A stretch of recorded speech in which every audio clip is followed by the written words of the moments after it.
We're going to look at preparing and different paint finishes. First of all, we're going to take a look at painting new woodwork. Begin by rubbing down the wood with glass paper, always remembering to follow the direction of the grain. Never rub against the grain. Now brush down the woodwork with a soft brush. Remove any door furniture. On new woodwork, it's advisable to seal the knots, otherwise the knots can weep, which causes the paint to discolor. Apply the knotting with a small brush and leave it to dry. Secondly, pour a quantity of wood primer into your paint kettle. It's not recommended to apply paint directly from the tin. The reason for this being to keep out any dust and dirt, and it reduces the time that the paint is in contact with the air. Clean out the kettle after each use. With a small quantity of paint on the brush, apply in the direction of the grain. Hold the brush as you would do a pen, and apply using gentle strokes. Don't use a scrubbing motion. Leave the primer to dry. Now fill any small holes with a good quality filler. Use a spatula to apply it.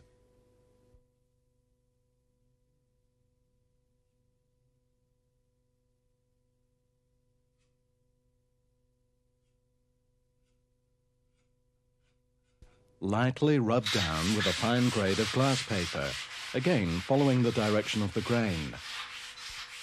Now the door needs to be undercoated. Choose the correct undercoat that's recommended for your final paint finish.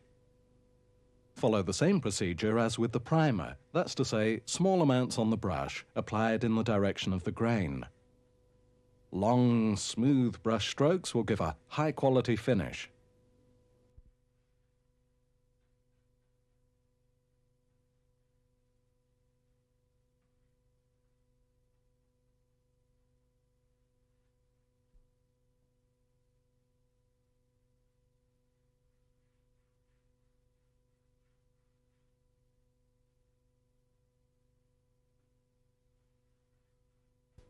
Cutting in around glass can be achieved with the edge of your brush. Note the technique.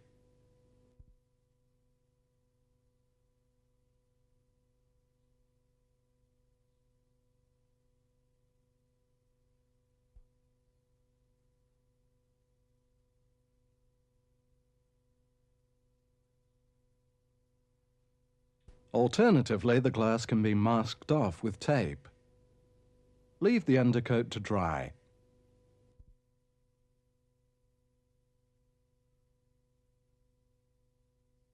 Lightly rub down as before.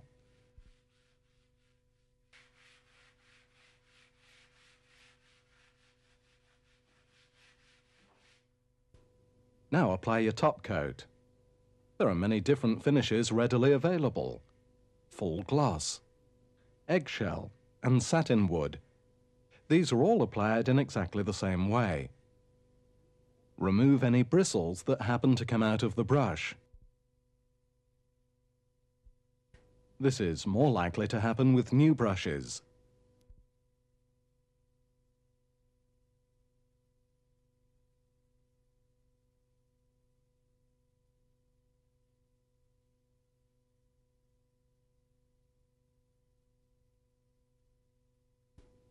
Here we're going to see how to redecorate previously painted timber. Remove any loose flaking paint with a scraper.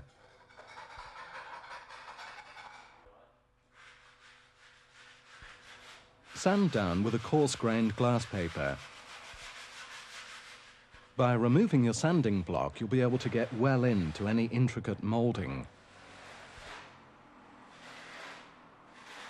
Brush the paintwork and the floor down to stop your brush picking up any dust when painting. To remove any grease buildup, it's recommended to clean off the paintwork with a good quality degreaser and cleanser. Here we're using a powder form which needs to be mixed with water. Follow the maker's instructions. Brush the solution onto the paintwork, then wipe it down with a damp cloth.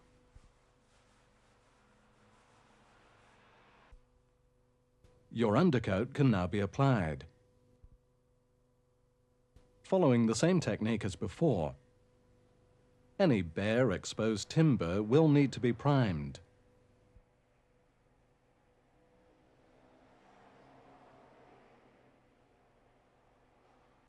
After this is dried, lightly sand it down with a fine glass paper and finish off with your chosen top coat, as before.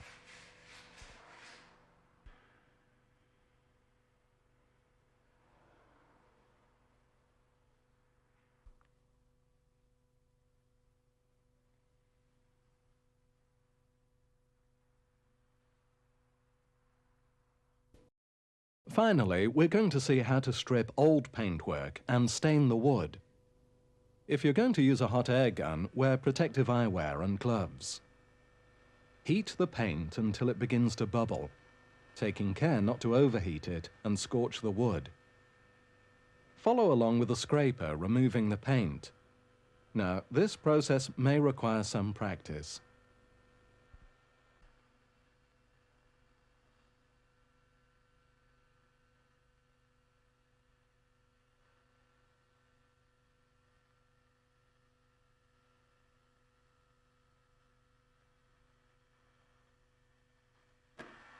Now sand down the woodwork with a coarse glass paper. Remember to follow the direction of the grain. Now brush off any dust.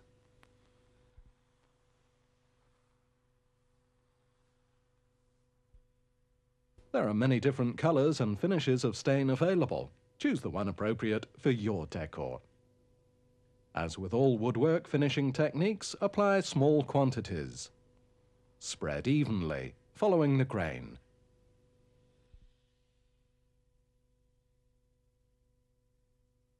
A second coat may be required, but remember to sand down in between coats. The more coats that are applied, the darker the finish will become.